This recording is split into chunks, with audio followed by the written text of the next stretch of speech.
all of these are learned skills. And the point of it is that you might not know how to do it when you Mhm. start, but you learn how to do each one of them. And then once you get through those, then you can now take that experience to the next job and the next level. Welcome to the Builder Hacks Podcast, your go-to destination for cutting-edge strategies, time-tested systems, and invaluable insights to revolutionize your construction business and elevate your life.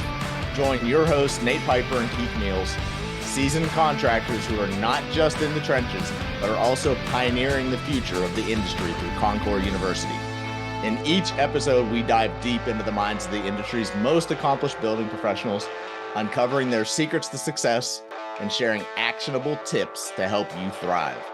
Whether you're a seasoned veteran or just starting out, our goal is to empower you to build a brighter future for yourself and for America. Tune in, level up, and let's build a better tomorrow together. This is the Builder Hacks Podcast. Build your future, building America.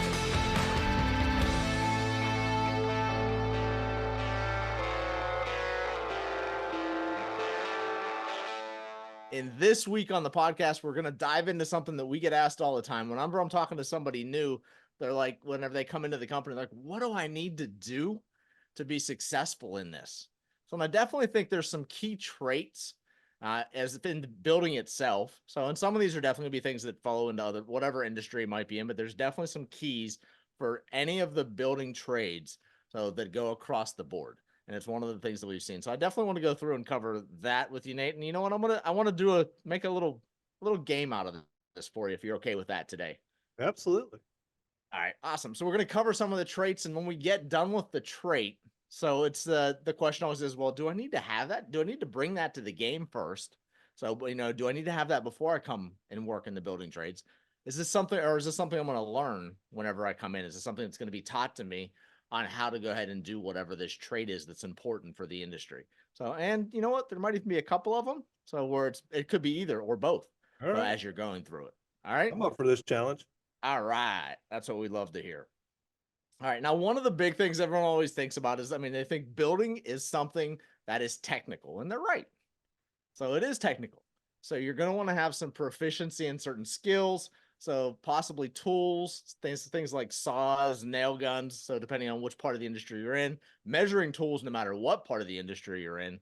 So those are some of the technical skills, just the easy, basic pieces so that you might want to have. So whenever you come into the industry, or it could be something that you're going to develop here. So with that kind of a skill, Nate, so when you talk technical, are there any other technical skills that you think, no matter what the trade is, that they would need to have?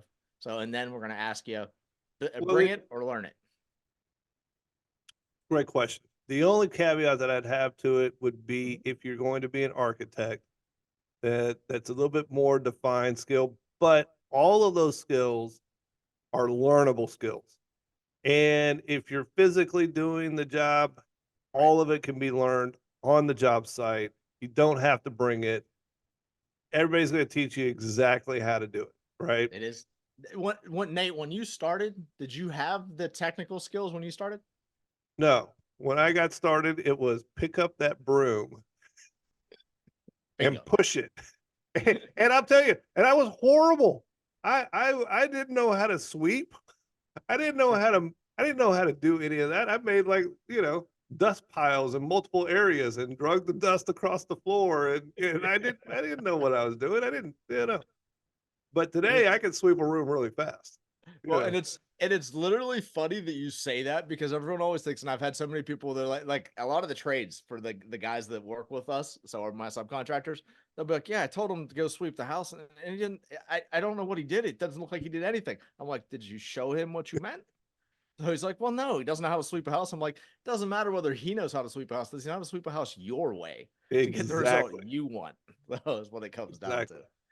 So, Yeah, and it's good. no, it's one of those things. All of these are learned skills.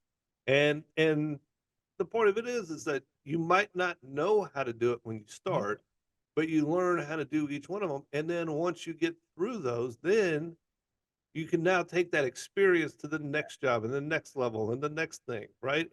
These aren't just you have to have it before you start. This is you start to have it. And It is definitely one of those things where a lot of it's learned. I'm the same way Nate was as far as that goes whenever I came. So I think he got it easier than I got it. Nate got to go ahead and push the broom. I was told to go pick up all that lumber over there and move it from here to the back of the house. So Yeah. those were my jobs, get those shingles up on the roof. So take Yeah. that up the Well, ladder and get them up on the roof. I had to upgrade to those. I had to get, Yeah. I had to get, I was on the bottom end of the totem pole, like real far down, like below the maggot bellies. I'm talking about, I had to earn my way to be able to carry lumber. You weren't going to trust me with that. Either that or your contractors, Nate, were worried about the appearance of the job site and the safety of the job site also, and No, mine weren't. That could have been it uh, too. I don't know. no, mine were like, let's give this man some torture. Give him the brew. There you Let go. him fail. All right. Awesome. One of the other things that comes in as far as a skill that you're going to want to have, so in the industry, is knowledge of building codes. And this is a little different depending on where you're at. So, because like if you're the framer, you've got structural codes that you've got to know, same as like the masons and things like that.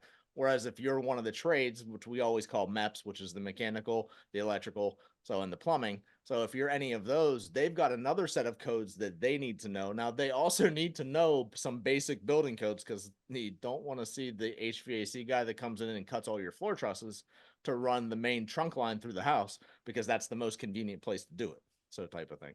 So they have a few things they need to know. So is that something, Nate, when they come in, is that something they've got to learn or is that something they need to know when they come into the industry? If you're coming into the industry, you don't need to know that either.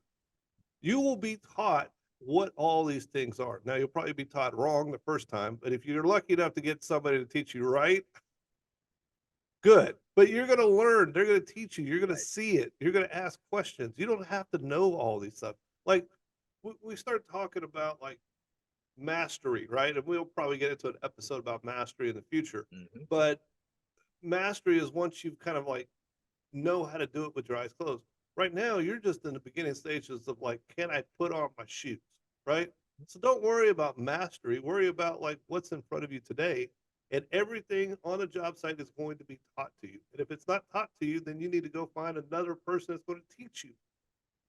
And That's it. one of the tips that I would give you, especially on the learning side of things like this, and I think this is something that gets overlooked a lot.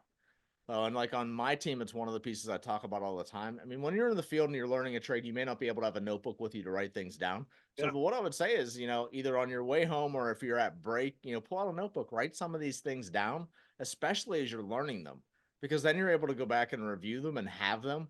So, because at some point you may get left on a job site you're the person to take care of something. So, and you may not, you may go, oh crap, because it's easy whenever you're with somebody else and they've Yeah. talked to you about it 13 times. Yeah. That first time you're by yourself and you've got to remember it on your own, that's a Yeah. whole different ball game. So it's what it comes down to. So going ahead and keeping some notes like that would be a good thing. It's something I recommend to all of my team. I know that for sure. Well, I recommend everybody keeping a notebook in their truck or their van with them, right? And writing down these little tips and tricks. And at the end of the day, here's another good one. I haven't really talked about this too much, but when I was kind of growing up and going through this whole process, I did it, and I've taught a few other people, but I don't really talk about it too much. But at the end of the day, before you go to sleep, if you have a notebook, write down what you learned that day. Just a quick little one sentence, one paragraph. What did I learn that day? Because before you go to sleep, because once you go to sleep, you're going to forget half of the stuff that you learned and you're not going to remember what happened the day before. But if you do it right before you go to sleep, you'll remember it. And then it becomes this logbook that you can go back and reference in the future anytime you come across these things. Because if you get far enough down the road, you're going to forget all of the things that you learned in the beginning. And you're going to be left and be like, what? How did I do that? And all this. Anyway, keep a logbook of all the things that you learned. It'll be valuable.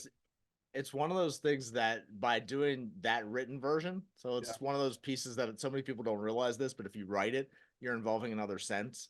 And what that extra sense does is it actually embeds it deeper with you by going ahead and doing that. So I do that same thing. I write stuff down all the time, and people are always like, "Well, why don't you just go ahead and digitally put it in something whether it's I say like Apple Notes." It doesn't stick. It doesn't stick the same way. So now one of the things I will do, especially when I'm in the field and something new comes up, I have an app that I use called Otter. So which is one where you can actually just speak and it records everything and then transcribes it too. So that's my way to capture quick notes whenever I need to in the field, and I can capture a note and then I take that later on in the day. So, and then move that to wherever it needs to be moved to, or if it's a skill like that, that's something that you'd be able to go ahead and log in. But I would highly encourage you to write it like Nate was talking about, just to get it at a deeper level. Yeah, it's just memory. All right. So those pieces there are Both learned on learned. job site. Perfect. So the next thing that we have, and it's one of those funny ones, so that there's so many people that I talked to in school, and I know Paige, whenever she was going through school, she's like, do I really need to learn this math stuff? So do I need to know about how to go ahead and do all these different things? So mathematical skills, Nate, is this something, because I know how often I've got to calculate things, especially on an estimating side.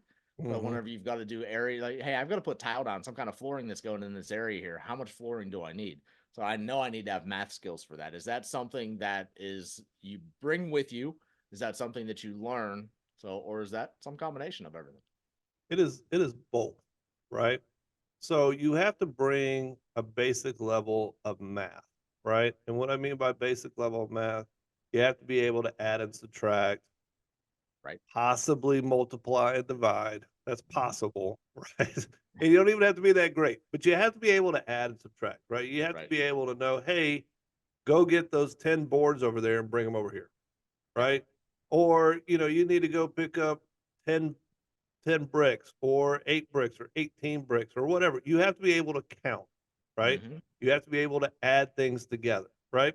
I mean, we're talking about it. Like I've had some guys that struggled in math, right? And they struggled with counting and they struggled, and these are grown men, right? But we worked with them anyway.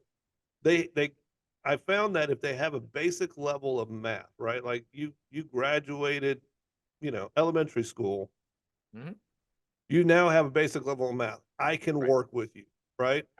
Where your skill set comes in is if you can do multiplication, division, and move into what is it? It starts with an A. Algebra. There we go. I was struggling there for a second. If you get to algebra, then now you're cooking with some gas, right? But to come in, you need basic level. We prefer more, but we need basic level, right? Then algebra comes in where you're trying to figure out how much square footage is in a room. And then we're going to get all the way up to algebra 2 and maybe even some trig, just depending on what level you want to end up your career in, right? Right. And you're right. That's really what it comes down to, is where are you looking your career to be? So the higher you go, typically the higher the level of skills you're going to need to know. Well, and I'm telling you, at the top, you're going to need 2 things, just 2, and you have to master them. You have to master math and you have to master communication. Those 2 things will put you at the very top. And when I say master math, I mean, you need to be able to do some trig. You need to be able to do some algebra. You need to be able to, understand and be able to add and subtract rapidly so that you can make choices and decisions. The better you are at math, the further and farther and better the company will be. No question about it. So that's definitely, and I agree with Nate on that part. So now I will actually throw out there, Nate, so that this is something that they can learn out there too. Because like you said, you've taught multiple of the people, as long as they come with a basic level, you're able to go ahead and help them for the things that they're going to need for the position that they're in. Absolutely. Now, I will give them a bunch of trash talking the whole time while they're trying to learn, just so I can add in some stress, right? That's called team building, is what that's called. Team building. I do a lot of team building. And it's in construction. When we're talking about that, it's in construction. One of the biggest things that happens is usually we're always picking on each other, is what it does. And it does go ahead and create that team and that bond. So whenever you go ahead and do that, and that's one of the things that well, this is a whole different topic, so we're going to skip that topic for now. So, man, I had a great story. All right, I got to tell it real fast. All right, I'm going to sidetrack us for a second, and we're going to bring it right back. So the other day we're doing headshot photos, company headshot photos, and one of the project managers said to a younger project manager, he's only been in the business for about a year, they said, "Fix your eyebrows," and he was like, What What are you talking about? and he didn't know what was going on. So he's going like this, and he's rubbing down the eyebrow. And the whole time, everybody else is just laughing, it's just the greatest thing. So yes, there's a lot of joking that goes along in this industry. We all No pull question. little harmless little pranks on each other. So All all right. right, I digress. Let's get back on topic. So next skills to bring, physical strength and stamina. I mean, obviously, construction is something it can be highly demanding. Yeah, So as far as it is. that, what it is, I mean, whether you're on ladders, whether you're carrying materials, whether you're bending over a lot, whether you're actually down on your hands and knees at certain times doing things. So it is definitely something that is physically demanding. Is that something that they have to bring with them, or is that something that they can learn and get whenever they get to the site? A great question. I think it's a two-part answer. Okay. And so answer number one, yes, you absolutely have to be physically capable to do the job. Answer number two, depending on what is going on with you medically, whether you can get physical enough to be able to get into it. For instance, if you can physically stand up, walk, carry, lift, do a 10-pound weight, and that's kind of where you max out, you're probably going to have a hard time coming on to the job site because you're going to get exhausted very quickly. But if you have the mental grit to be able to push through it and build muscle Right. and build it, then you can create the muscle and you can create, the stamina to be able to do the job. So don't think that you need to come in as a world class athlete in order to be able to do the job. You just We'll have to take be you if you able. are one. So, Yeah, absolutely. It's an easy, cheap. Well, it's not cheap. It's an easy way to get paid to lift and make money and work correct. and work Yeah, out. exactly. Yeah. So, but it can be learned, but you have to start off with a physical ability to do it. For instance, if you had, you know, probably nobody today has polio, but polio was a disease back in the day where it would, hinder muscle development and made it very hard. And I knew a lot of people that came into the trades and did it, even though that they had these physical Right. elements that weren't key, but they persevered and they find a way. So as long as, I would say the hardest part would be if you can't stand or walk, that's going to be like the bare minimum entry into the Right. business. If you Agree. have to have assistance and you're in a wheelchair and things of that nature, you need to find a desk job that's in this industry that will Right. help you. And a lot of that, and there's a lot of those too, right? They're Definitely. just not going to be physically out on the job site. You'll Hmm. have to deal with accounting, you'll have to deal with booking, you can do back end stuff, you can do architectural, Yep. Design drawings, work. Right. engineering, Hmm. design work, all those other pieces. But to be out in the field on a project, you got to physically be able to walk, step, climb.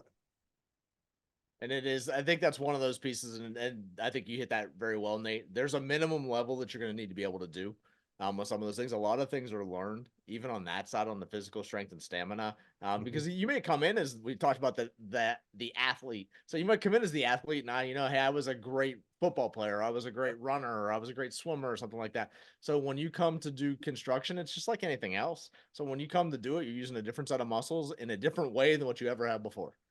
So you're gonna go ahead and get the opportunity to develop those muscles. I mean, first few days, no matter, I don't care what you did before, you're gonna be Yeah, sore. I will guarantee it. So it's guaranteed. just the way it's gonna be. And the more you do it, though, as long as you have the capability to be able to do it, so those muscles will get used to it. It becomes easier and easier and easier, is what it is. And you can definitely, even if you come in and you're not able to lift a whole lot, the more you do this and the techniques that you can actually learn. My daughter Paige, so is a perfect example. I always talk to her about it because she's 5'1", so she's not a tall girl. So as far as that girl, so she's not she's not a big girl, not a big strong girl or anything like that. So whenever she comes in, that everything that I've told her, I said, is for her. It's all about, she's got to, our quote is, you got to be smarter than the materials you're moving. So is what it comes down to. And what that means is you've got to learn balance points. So because Yeah. things are so much lighter if you know how to balance them. So there's tips and tricks that you can learn, and it's ask the guys and the ladies that have been in the industry for a longer time. So ask them how they go ahead and do that. They're willing to share. I mean, they want Yeah. it to be as easy as it can be for you, because that means you're going to be around for a long time. So if you learn the tips and the tricks. So I do think that there's a certain level. I agree, certain level that you definitely have to come in with. So and there's pieces you will learn for sure. So and develop while you're out there. Well, Keith, that's what we're talking about with math, Mm-hmm. right? We're Yeah, talking about same how thing. to leverage, how to move Right. stuff, how to, and that's kind of what comes back full circle back to math, right? You got to be Mm-hmm. able to, take physics, Right. That's what it use is. geometry, Mm-hmm. and kind of like manipulate all these construction materials, right? And I'm a big component of like I've got some project managers want to go pick up all their own material, and I've got others that want to use delivery services. Yeah. Doesn't matter to me. Let's get the Mm-hmm. job and the material on site. Yeah. You As know, long as it happens, I'm not worried about how it happens. As long as it did. yeah. So, Agreed. All right, perfect. Another one, so that because of the fact that we're in construction, and obviously we've got construction documents, which in a lot of cases there's specifications, but blueprints are typically something that we see a lot of.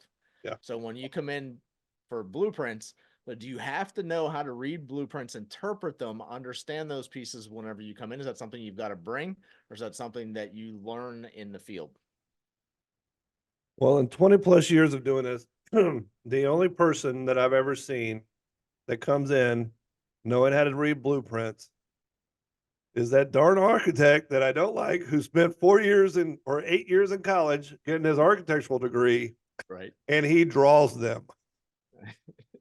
That's the only person I've ever met coming About into it. this industry that understands blueprints. Or someone who grew up in a building family and they got to Yes. see it because they were taught ahead of time. But you're Yeah. exactly right. Other than that, so those are about the only Nobody two. knows how to read them. They're odd little, shapes and sizes. Yeah. I grew up reading horse books, right? And those are complicated too. And so don't worry about reading blueprints. That comes in, later on down the road when you're getting into things and you're seeing them. But they become a visual representation of what you're doing. So they're important for you to look at, but nobody knows how to read them starting off, and even people that have been in the industry 5, 10, 15 years, they'll still come to me and be like, what does this mean? What are we talking about? Where's this supposed to go? This doesn't line up. Da, da, da. And a lot of that has to do with the architect that never went out on the field, drew it up and doesn't understand, like, no, there's a big boulder there. You can't put Right. that line there. Or no, we got to move that out of the way. Or, this It's doesn't line up with this. and it's different. And one thing you'll realize is even whenever you know how to read blueprints, different architects and engineers draw things in different ways that actually mean the same thing. And it's figuring that out and learning how to Yeah. think like they think to put those pieces together. And that's an acquired skill. There's no question about it. That There's no isn't something question. you walk in with. So. The best I can give you on that is to read the key code. Mm-hmm. Study the key code. That's it. But don't worry about blueprints. You'll learn it That's not there. a that's not a today problem. You know. Not when you're getting started. No, definitely not a today thing you have to bring with you. I agree entirely. So, problem solving skills, and when I say problem solving skills, what I mean is, can you troubleshoot and find solutions? If there's a challenge, can you figure something out to go ahead and get past the challenge? Because that happens a lot in any. This is in any business environment, let alone in the construction. And you hear Nate and I talking about it all the time. So even the engineers and architects go ahead and send you all plans, and then you've got to problem solve what's going on based off of what they send and what you truly are looking at in the field and how it's actually going to work together. So is that something that they need to bring with them, Nate? Or is that something that they are going to have to learn in the field? So instead, Well, they definitely need to know how to do the lumber stretching tool in order to be able to to bring that you don't know problem. what Nate's talking about. Make sure to go back and listen a couple episodes ago. So we talked about the lumber stretcher and the wire stretcher. Yeah, and the pipe stretcher. Pipe Don't, stretcher. yeah, Don't forget, the plumbers don't want you to forget the pipe stretcher. yeah. Don't forget the pipe stretcher. Problem solving is one of those things that's like, if you've got it, it's very valuable, and if you don't, it's learnable. And depending on where you fall in the pecking order of the job site, Right. you're going to be asked to do some things, right? Now you might be an excellent problem solver and you might have the ability to look at the problem, figure it out, and then just do it. You also might be able to look at the problem, know what it is, figure it out, and do it, and it might interfere with something that your project manager or somebody higher up in the chain didn't want you to do, right? So take that with a piece of caution. Well, and what Nate's talking about is a lot of times, especially in the beginning, whenever you get involved in whatever trade it is that you're going ahead and you problem solve in, you may solve it for you. So, but you may inadvertently go ahead and create a challenge for somebody else who's the next Yes. person into the house. So Yeah. that's what it comes down to. And that part there is definitely a learned piece. There's no question about how your trade works in the overall dynamic of the project. Exactly. Yeah. Just to kind of give you a quick story, I had a guy that worked for me for a decade, and when he first started, he was one of those guys. He's gung ho, always wanting to get in there and get his hands dirty and keep working and all this. But every time it came to a problem, he'd always figure out the hardest way to do it, and then about halfway through, figure out the easiest way to do it, and then want to stop and go all the way back and undo all the hard stuff, and then redo it all. I was like, "Do you understand? You're doing double work." It's like, well, I figured out a faster way. So like next time I was like, okay, I get it. Next time it will be faster, but this time it's going Right. to be twice as hard. Right. So you guys are going to go through problem solving skills. It is a learned piece because you might know what works best for you in that moment. You might not, you might do it the hardest way. You might do it the easiest way. You're going to get plenty of opportunities to try out both sides. Yeah, sure. And in doing that, you'll gain a Rolodex of ways to do something. And I always laugh about it, but I don't, there is no right or wrong. There's only That's what get I it was done. gonna say, exactly, right. So, And that's one of the keys there. It's just there's different, and it's one of the pieces that I always tell my team and my business partners, which is what we call our subcontractors at our company. So is we always talk to everybody because someone else may have a different and better solution that they've seen done work through before. So whatever the case may be that we haven't. So utilize your resources, especially when you're problem solving something. Reach out to others. I mean, there's all kinds of times where I'll call other guys who have been in the industry, like what I call my drywall contractor actually has a ton of skills because he's done so many different things in the industry. And we'll be doing a renovation or something, and I'll call him and go, "Hey, this is what I got going on. So have you ever seen or done anything like this? What solution did you have?" And that's we always reach out whenever we've got those types of challenges because you're always going to encounter something you've never seen before, well, and may not have an idea on what to do with it. So utilize your resources. That's one of the big things you learn in that process is utilize the resources of the people around you who have the experience. absolutely. Awesome. Um, Teamwork and communication, Nate. Mm. So effectively, and you touched on this a little bit earlier. So on the communication side, and we were joking around on the teamwork side of things. Do you need to come with really good communication skills and having been a part of a team or know how to be a part of a team whenever you come? Or is this something that they can develop whenever they get into the job? Another great question. I I'm just think full today. yeah, I mean, you're knocking them out of the park. I think it's a learned skill, but I think you have to bring something in order to learn that skill. And the thing that you have to bring is you have to bring an openness where you're not going to be guarded or, standoffish with everybody, right? Because at the end of the day, you have to understand that this is a team sport. This is not an individual sport. This is not golf. Okay. I love to play golf. Golf is a great sport. It's a great sport where I get to challenge myself with nature. This is like football, right? Or it's like soccer, or it's like baseball, even. I think Yeah. probably baseball is probably the best component to that, where you have multiple team members and each team member is doing their individual job. And together, collectively, you're trying to accomplish a common goal. Right. So you have to be open to be accepting of their positivity and their negativity and their criticism and their knowledge and their helping and supporting. Like you have to be open to all of it. It's not just singular.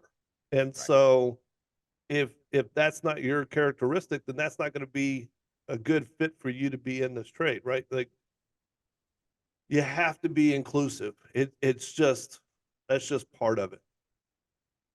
And one of the things that actually you mentioned when we were talking previously, so on the problem solving part of everything, so is that ability to be able to communicate. So is key because whenever you reach out to others, so instead of having your one project manager decided he had every time he did something, he did it the hardest, most time consuming way to do it just because he didn't know any different. Well, if you communicate with your team, so and you communicate with the other resources around you, the more effectively you're able to do that and ask for assistance. So many people, especially in this industry, so come in with they have an ego side of things where they feel they've got to know it all to be able to go Yeah. ahead and do these things, and there's times where some of them don't want to share. So whenever they've Yeah. got that experience and things like that, and it's unfortunate because I mean Nate and I live in what we call an and world, so which means the more I know, the more I reach out, the further I go, so the more Yeah. success I have. That is what it comes down to when you can communicate so and be open about it. Like I hold no secrets. My team, my business partners can all ask anything that they want to ask of me, including like the dollars that we do and stuff like that. I don't care, I'll let you know. So as far as Yeah. that part goes, so I know where we're at with things. And a lot of the times other people are doing that for other reasons. Like my business partners will ask me, hey, what are you doing revenue wise, and what are your percentages and things like, because they're looking to grow their business and make sure that they're doing it well to continue on in the industry and be able to grow their business. That's why I share those kinds of things with them. If you're asking for how to go ahead and do, a certain job or a certain specific skill in that you're putting something together, asking those questions, communicating. Yeah. And if there's challenges, this is like one of the things I talk to my team about all the time. If they're there and they're talking to a homeowner and the homeowner brings up questions that whether they were able to go ahead and solve whatever the question was or answer whatever the question was, I want that to be communicated to the rest of our team. That way we know that something's been addressed because we'll have the homeowner who's literally like the child. So who does the mom and the dad thing? I'll go Mhm. to this project manager and ask the question. And then whenever I'm out on the job site, they may ask me the same exact question, thinking they're going to divide and conquer us and get a different answer and then go with the answer they like the best. Yeah. Whenever that's communicated back, I already know. And then I can go ahead and say, even if I don't say, well, you already talked to Paige about this. So I may say, or I'll just give the same answer so that we're in congruence. So, and then they don't look to go ahead and do those things.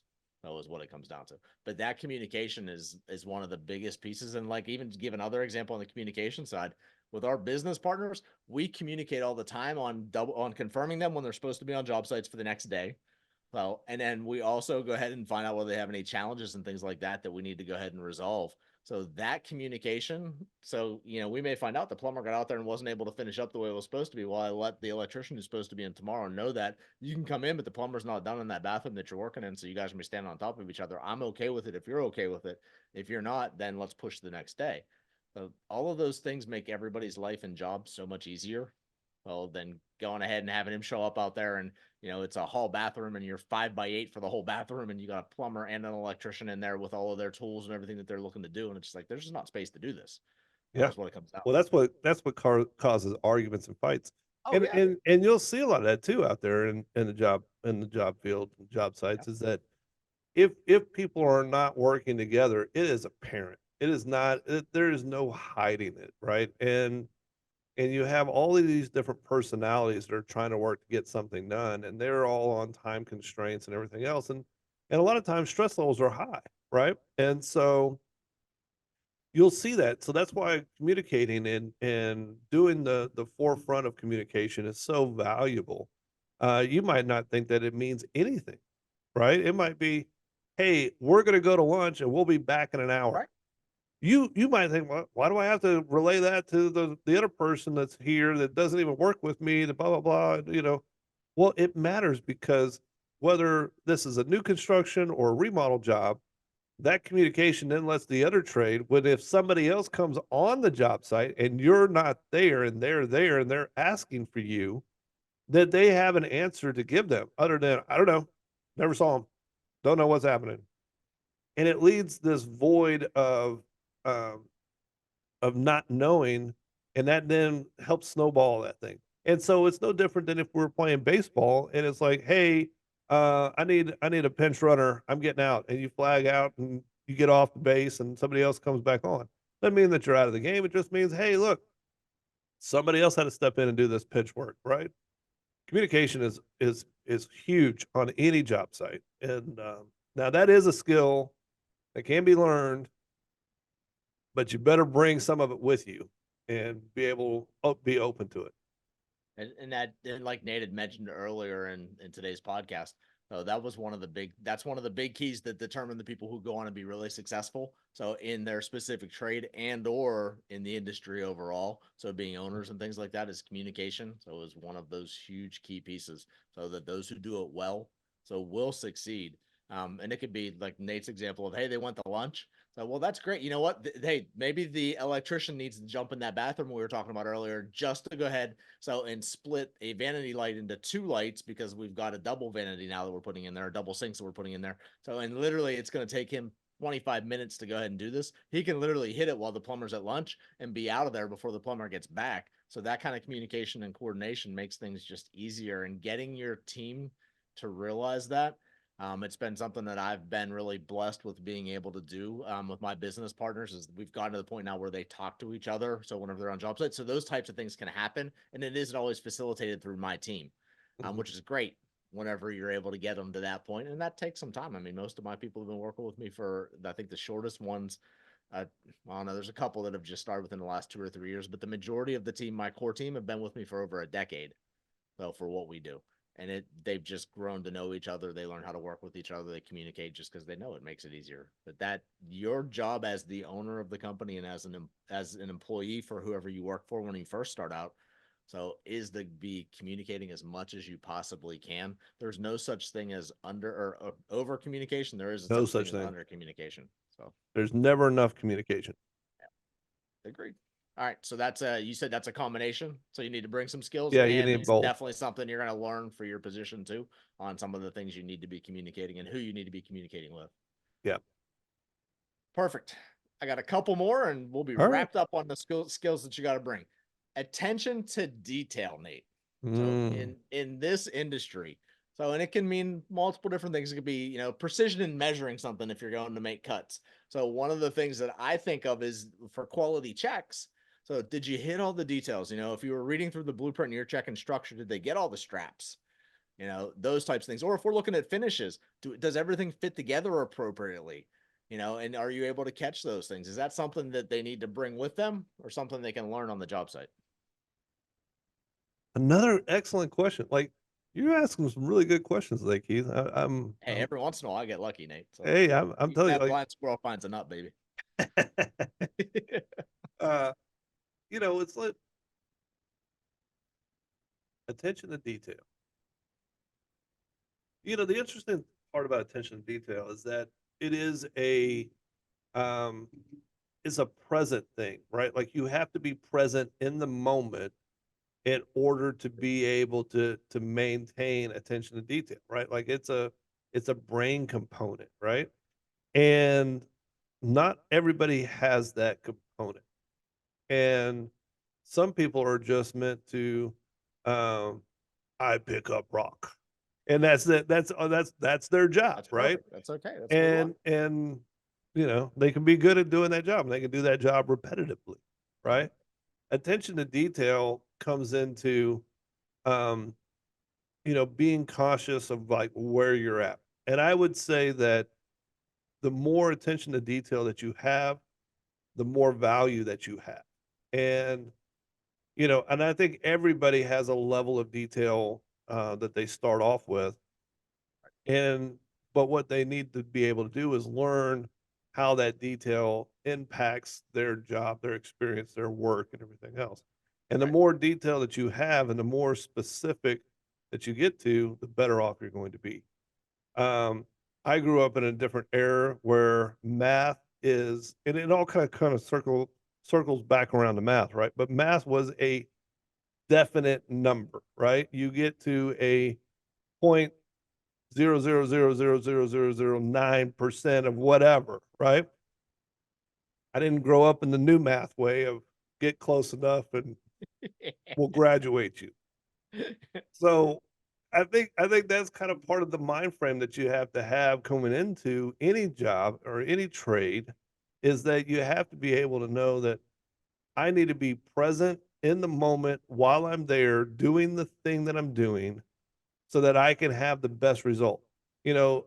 Carpenters have this saying, it's like measure twice, cut once, right? And that's the importance of detail. It's like they want to make sure before they cut that lumber that they've measured it twice just to make sure that they've gotten the number that they're going to cut correctly. Yeah. And I think that's the and whether you're, like when I first started on, you picked up a broom, the attention to detail is like, okay, I swept the main area, but did I get the corners?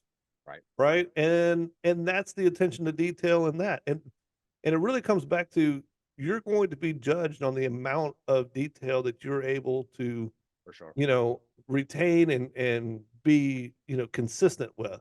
And so I think it's a skill that you have to bring, and I think it's also a skill that you have to learn, because you have to learn how to be so obsessively detail oriented that nothing gets left behind. Because I'll tell you from experience, the people that have the least amount of detail are the people that get the dirtiest, ugliest jobs and never get to rise. For instance, if you're in new construction, you're in the production line, right? And you're just the go and blow, go and blow, go and blow, Yeah. because you don't have the detailed aspect or the cleanliness aspect to go back and make sure that your tools are put up, or make sure that you did things the right way at the finish. And so it's definitely a learnable skill, but you got to bring in, the right mind frame to be able to do it. Right. And I think that you hit that right on the head there, Nate, whenever you said that is the right mindset. I mean, you come in knowing or having the ability to focus, so Hmm. and be able to dive deep into something like that.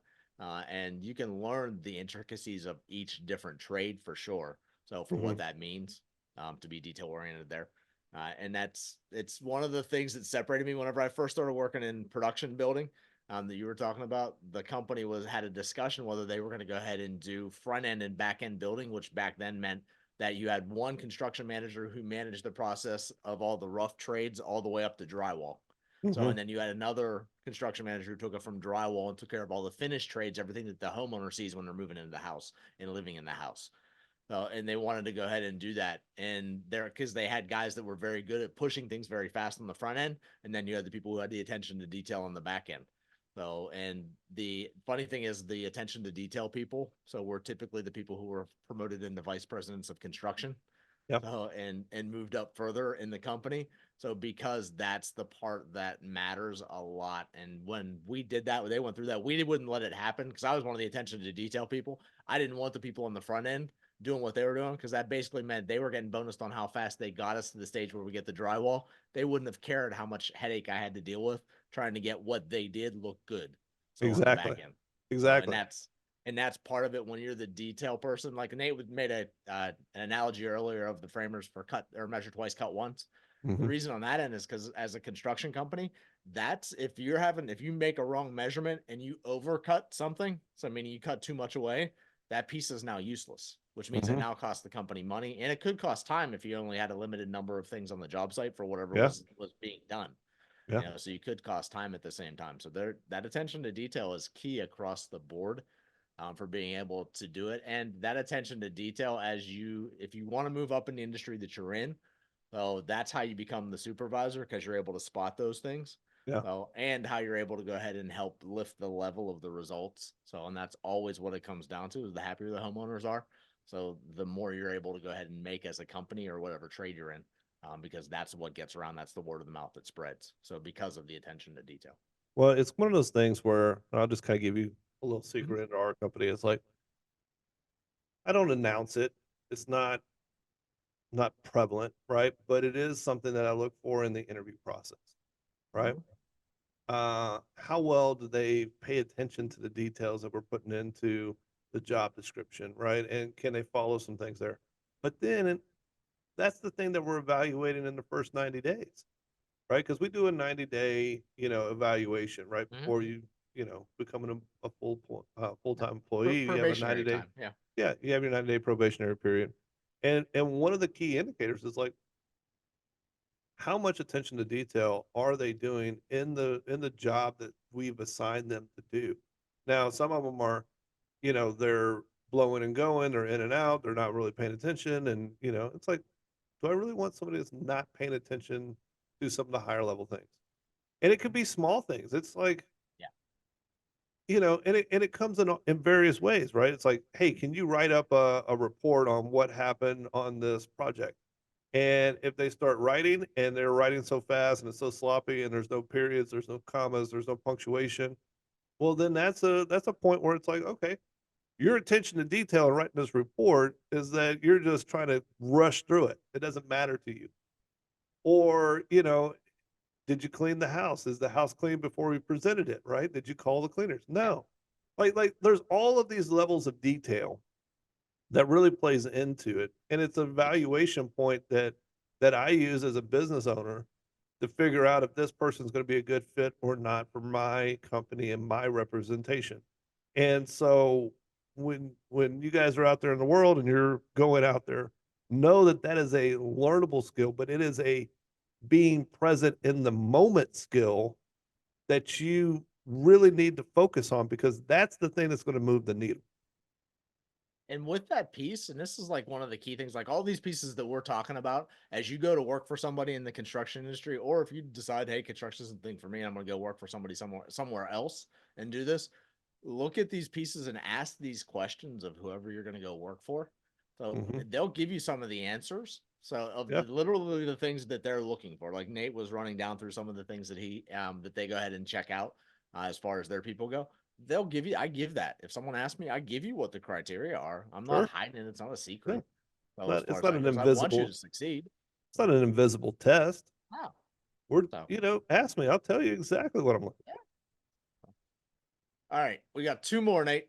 for. All right. Time management. Ugh. And this comes down to, I mean, there's two different components on this piece, and it depends on the level you're at. So obviously, time management whenever you first get started is how effectively you're utilizing your time getting things done on the job site, whatever you've been instructed to do, how effectively you're able to do that, how you're able to hit that schedule that's set out for you by somebody else.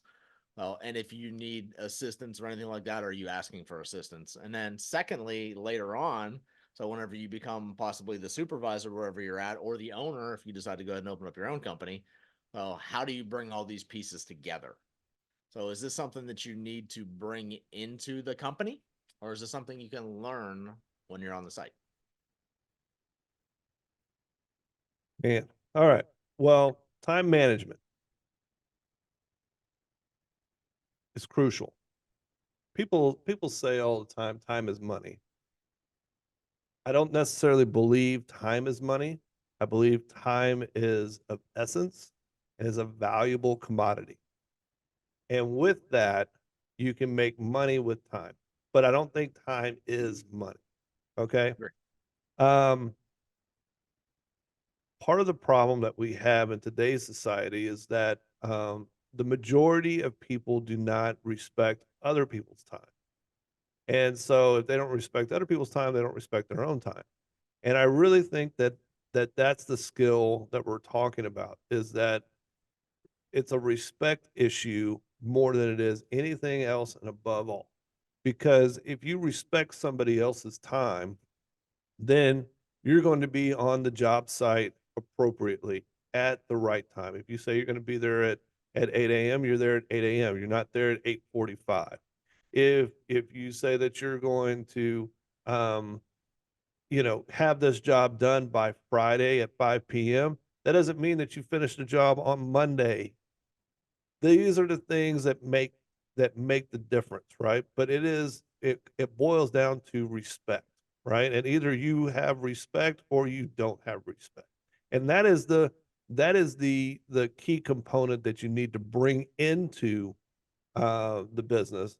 The other component of knowing how to utilize your time is a learned skill, right? So you have the skill that you have to bring in, which you have to respect the time constraints, time limits. but you also then need to be able to learn how to efficiently cut down the time that's there. And so I would say that this is a two-part, but both of them are needed. And I think in today's society that we just don't give enough respect to time and we don't respect other people's time. And it's the number one complaint I get from homeowners whenever we're not on time. And what I love about Keith's business is his business is on time. And so Literally the name of all of my companies have on time in it. There's no question about because it. it is so valuable. It's so like if you got a customer and they have their life, they're going and they're paying you to have things done within a time constraint that they are told about. Now they have to make adjustments. You don't know you have a million things going on in your day. There's 24 hours. You only have so much time. You're trying to get your stuff done. They're trying to get their stuff done. Trades trying to do theirs. The people that are delivering materials have to do theirs. It is time sensitive all the time.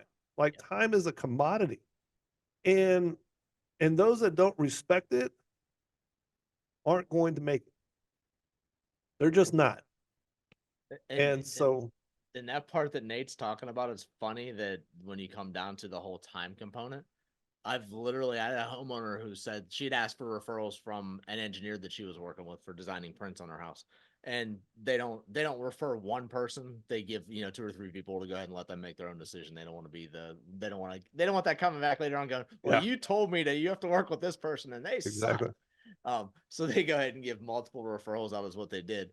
And the reason why the lady called me was because of the fact she's like, whenever they told me the name of your company, I knew I had to call you. She said, because if anyone's got enough balls to go ahead and call themselves on time, so Mhm. I want to work with that person because of that fact that if they're going to do that, I know they're going to show up. They're going to do what they say they're going to do, and they're going to do it. And they had a project where they were having to move out of their home while we did a big addition, redid the whole inside of the house too at the same time. Yeah. And they had a certain time frame that they were going to hit while they were doing this. They were renting a house to live in. So that meant that it needed to actually hit the way it needed to hit. That's the little things like that you don't realize people make decisions on. Yeah. And that's whether that's a customer, whether that's an employer, whether that's someone you're doing business with. So that time management piece is huge. So Nate, is that something that they've got to come with or something that they can learn? They have to have both, right? They have to be able they they have to understand that they have to be able to respect time. And that's the skill that they have to bring with them, right? Because if they don't have the respect for time, if they don't value time, then it's never going to be any better, right? It's always going to be a hassle. There's always going to be problems. Inside of our company, we kind of talk about when we're doing, sales pitches, right? There's three things that motivate a buyer, right? And what I mean by a buyer, I mean a customer that wants to give us money, right? And those three things are time, money, and pain, right? And so either they have or they do not have time. But you have to be able to understand those two things. Either they have or they don't have money, right? And either they have or they don't have pain, right? We can get into that. That's probably going to be a different story. But let's stick on time. Either they have all the time in the world to get a project done, or they have zero time and they have to get a project done. But the project has to be done. But if everybody inside your organization doesn't respect the time constraints that are put on the project, then it's a problem. And it's a snowball problem that just gathers as it goes down the hill and everybody is fighting against it. And the only thing that I've been able to find out is if a person respects their own time and they respect time of others, then things will move forward. If they do not, it is a constant battle on every single project.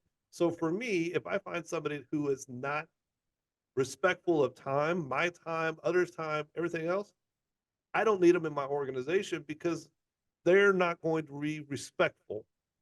And that's a big thing for me. So you don't have to have respect for time, but understand that you will not be successful in life.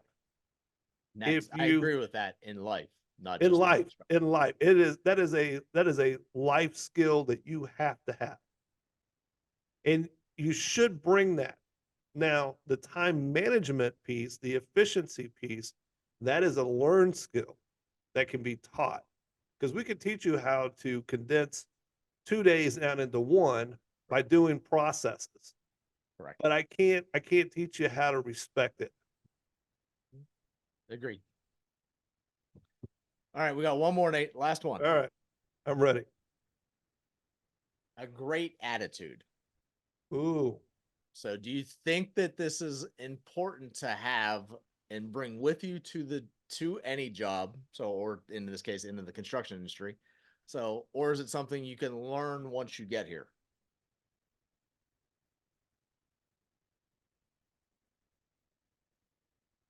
I don't think an attitude could be learned. You either have a great attitude or you have a really crappy attitude. Now, both can be, in a company, but Mhm. the ones that have good attitudes, who are motivated, excited, wanting to grow and to be and to do, they go a lot further and a lot faster. Those that are hesitant and um, resistant to change and to everything else, you're just the anchor on Nate's a being boat. nice. If you're bitching and griping all the time. Yeah, you're just the anchor. And your boat and your sails are trying to go, and the anchor's dragging on the seafloor.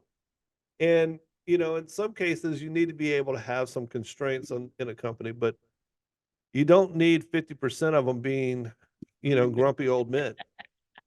You And know.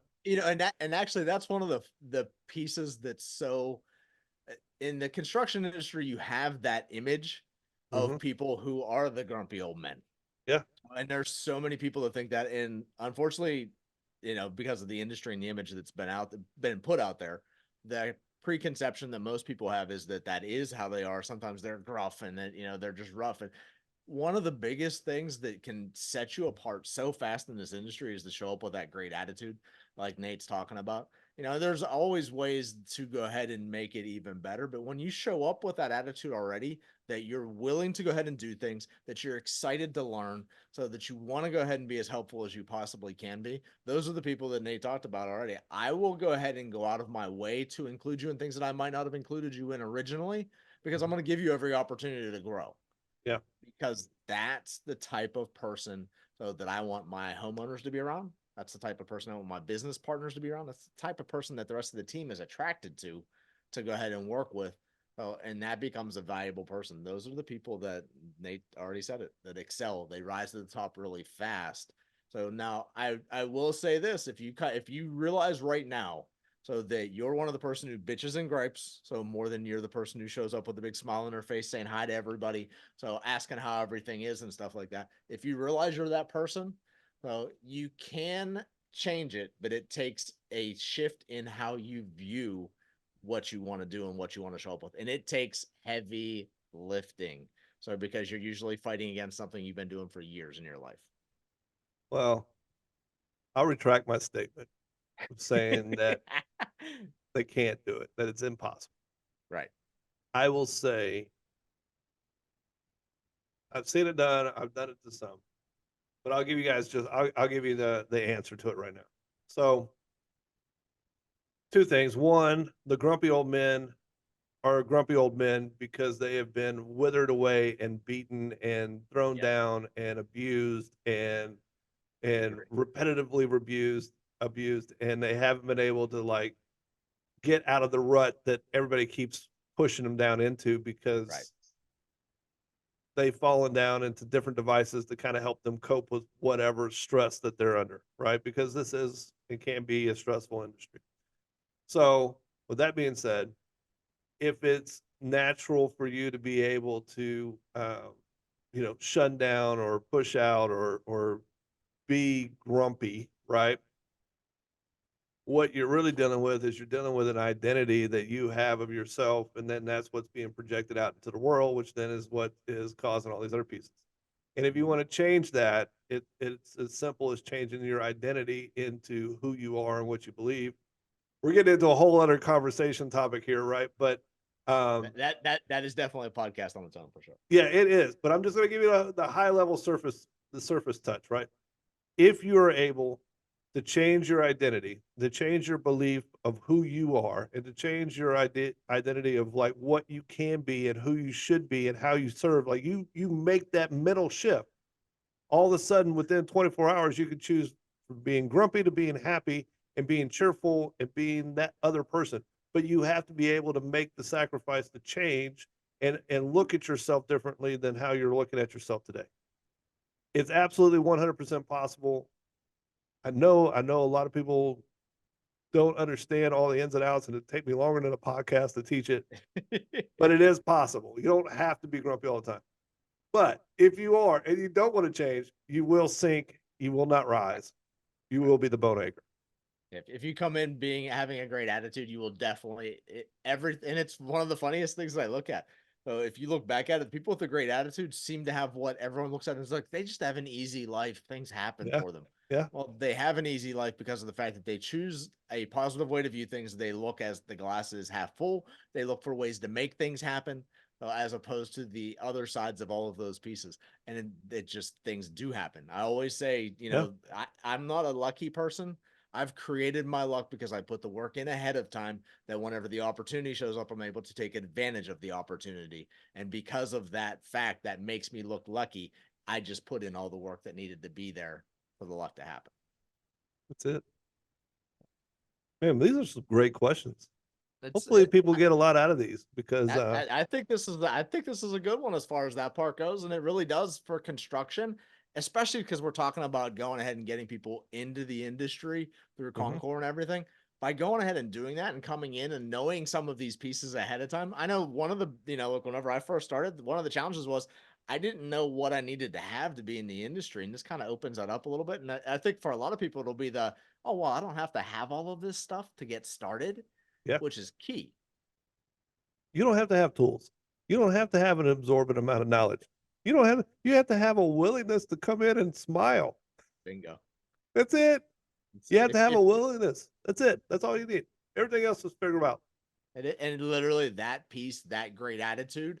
So coming in there and that willingness, that'll carry you in this industry for sure, because you can go ahead and pick up anything. And that was one of the things that I'm sure Nate was that way. I know I was that way whenever I got started. I had that willingness, and you saw guys that have been in the industry for 25, 30 years who were getting bent out of shape. So because of the fact that I was getting to supervise people, so within a year, and that's because I came in with that attitude and those questions and that being a sponge and learning the processes of where I was working, and finding out and those were the things that helped me excel right away. Can I tell you guys a quick story? I guess this has been like 2 months ago. I received an email. Came in through our generic company email at info at our company, right? And it was this weird thing, and I was like, "Is this a sales pitch? Is it like?" And the email read something like, "I saw your company online. You guys look like you do great work. I want to apply for an intern position, and then contact info and all the rest of the stuff." And I looked at it, and my first thought was like, "Is this AI spamming me?" And then I was like, "Okay, is India coming after me? They got their bots out there, trying to find me. What is this hook here? Because I haven't had an intern request in probably 5 years, right? Right. And I said to myself, I said, well, what's the worst thing that could happen? And I said they spam me with a whole bunch more emails that I don't ever listen I to. ignore anyways. Yeah, it Yeah. doesn't matter. So I went ahead and I responded, and it turned out that it was a person that was truly interested in becoming or getting into the industry. They were working for a family business that they had been for many years, and taking some classes in college, but never got to the point, didn't graduate in this industry, didn't know anything about it, hasn't ever picked up a tool. And during the conversation I'm having with this person over the phone, I said, you know what, you need to come into my office. Let's sit down and have a conversation. Yeah. And they came in and we sat down at my conference table and we talked for about an hour. And over that conversation, I realized that this person really had an interest in being in the interior designer space, but didn't have any idea how to be into that space, didn't know where to Right. go, didn't know what to do, didn't know how to start, didn't but they had the willingness to step out of their comfort zone and send somebody that they didn't know an email. And that email led into a conversation. The conversation led to an in-person meeting. That in-person meeting then landed into me offering that person an internship for 30 days Mhm. for them to be able to come in and learn how to do cabinet drawings, because that's where an interior person needs to start. They need to understand the measurements, they need to Right. understand the math, they need to understand how to put things together, and then they can move into what color schemes and all the rest of the stuff. Mhm. They've been in, that person's now been with me for almost a month now, and I'm transitioning that person from intern into employee. And they came with nothing, nothing, no skills, never done it before. Only a willingness and a good attitude, and will do whatever to get the job done. And that's what it takes. So if you're hearing it, that's what it takes. And it is, I think that that's key for many people to realize. This doesn't have to be something that, hey, I used to do this stuff with my dad. So I used to do this stuff with my, friends, parents, and things like that, where I learned construction. That isn't necessary. If you've got some of those skills, it could be great. It could be a great fit depending on what you want to do. Yet at the same time, I know more people in this industry who didn't do that. So who got involved because of the fact that they had a great attitude. And then, heck, it may be something as, for me, whenever I started out, it was the fact that I got to be outside all day long. So I got sun, so which I loved at that age. And I learned that might not have been the best thing for me. So, and I got the pay that I was getting was great compared to other things that I was getting. And I was getting to learn a useful skill that whether I stuck with this or not, I'd be able to use it for the rest of my life. Those pieces together were what brought me into it. I had zero ability. So whenever I came in, I just had the willingness. So to go ahead and do this. If you've got the willingness, definitely this is a spot where there are so many people that's the first thing we look for. All of my business partners, that's all they're looking for with anybody that's coming in brand new. So is a willingness to go ahead and learn. So I think that is definitely the key to be able to go ahead and do that for sure. So if you've got a willingness, there are opportunities. Starting with Concourse, starting with talking to someone like Nate or talking to someone like myself, where you've got an opportunity to get in and learn. So that's the route to go. Reach out. We would love to hear from you. So we're always looking for great people in any of our companies. Anything else you want to add, Nate? No, I'm happy. All right, well, great then. So if you guys got value from this, so make sure to share these hacks with other builders or future builders that you might know, people who might want to get into the construction industry. So make sure to like this episode and take 10 seconds to review it if you would. So we love that fact, because with more reviews, and higher ratings, we can help get this message out. So to more current and future builders of America. Well, and one thing that we would love to hear, I mean, you heard Nate and I say like multiple times as we were going through this. So we need to make another podcast about that.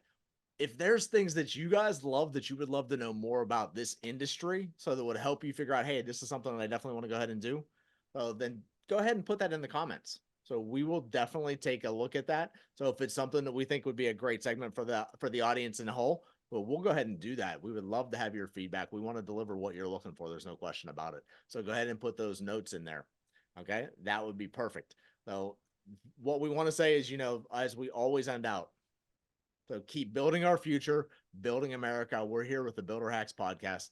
We look forward to listening to us soon and seeing you in the near future. If you got value from this, share these hacks to other builders or future builders. Make sure to like this episode and take 10 seconds to give a review or rating. With more reviews and higher ratings, we can help out more current and future builders of America. And we want to know what other topics you might want to hear more about, or construction professionals we should invite on as guests. You can let us know these in the comments here, or on social media, wherever you heard about the Builder Hacks podcast from. Keep building our future, building America.